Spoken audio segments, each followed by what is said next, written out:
Ravi de vous retrouver sur Arte pour ce nouveau numéro du Dessous des cartes. Nous démarrons cette émission dans le nord de l'Italie, à Bergame, en Lombardie, confinés des semaines avant nous, en février 2020.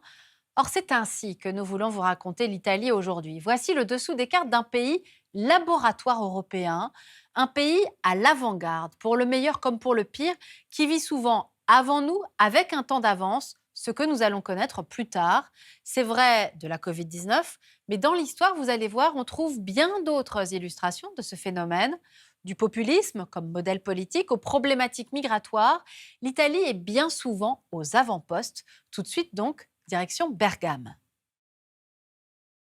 Bergame, petite ville typique de la riche région de Lombardie à 50 km de Milan. Elle se situe au sein d'une province à forte densité résidentielle et industrielle.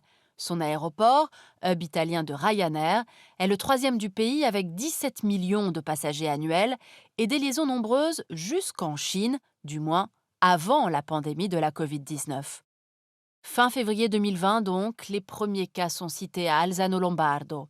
La situation se dégrade vite, notamment après un match de foot très suivi. Fin mars, la province compte 5400 morts, 6 voire 10 fois plus que sa moyenne mensuelle. Les structures de Bergame, tissu économique très dense, PME-PMI familiale mais insérées dans les réseaux mondiaux, population vieillissante, sont devenues des faiblesses. L'Italie va en faire l'expérience avant ses voisins. Voyons comment.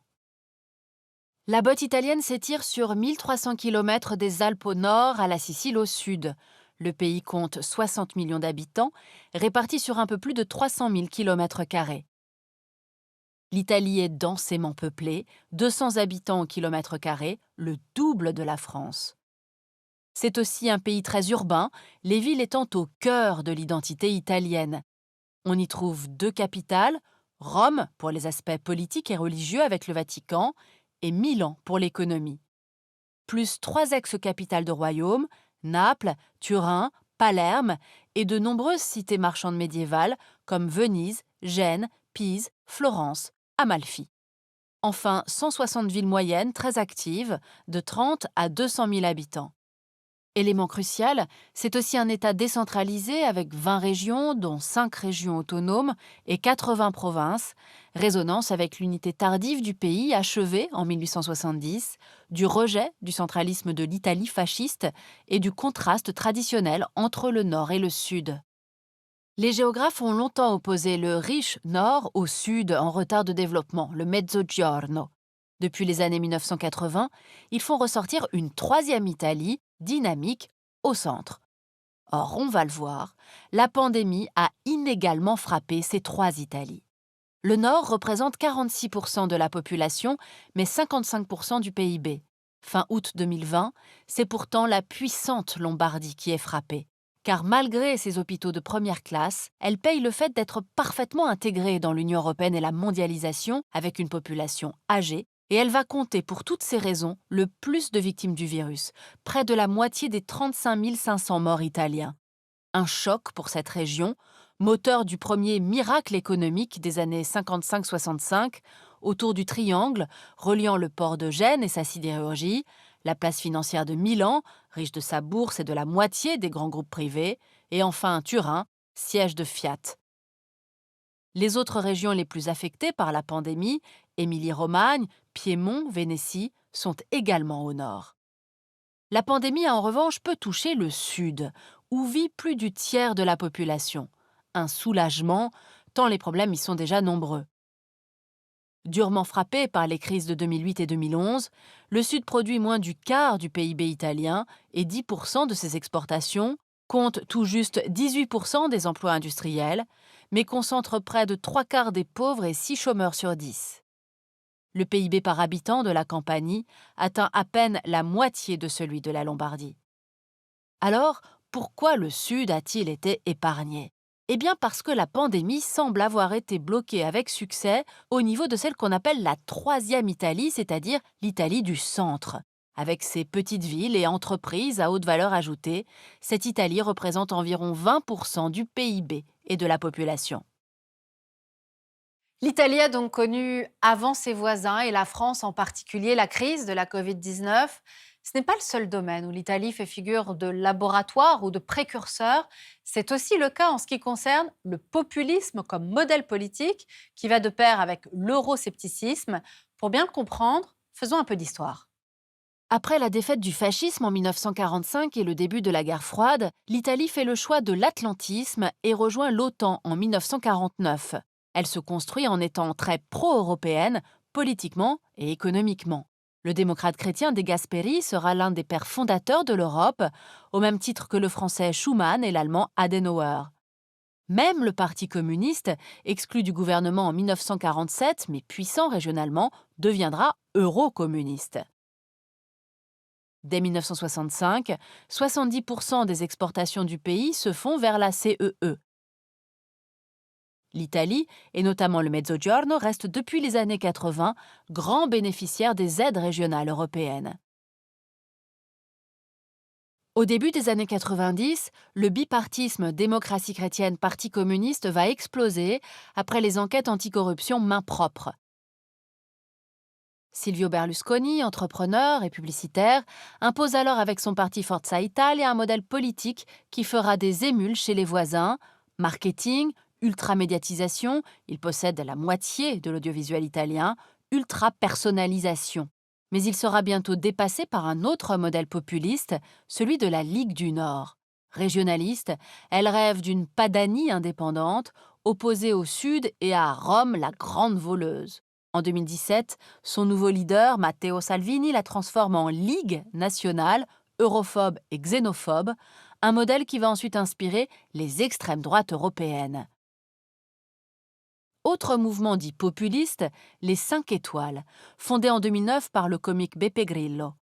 Qualifiés d'attrape-tout, les 5 étoiles, très présents sur les réseaux sociaux, mélangent opposition aux dépenses, anti-élitisme et écologie. En mars 2018, les 5 étoiles ont remporté 32% des voix aux législatives et la Ligue 17% des voix, les deux bénéficiant des peurs suscitées par la crise de 2008 et la crise des migrants.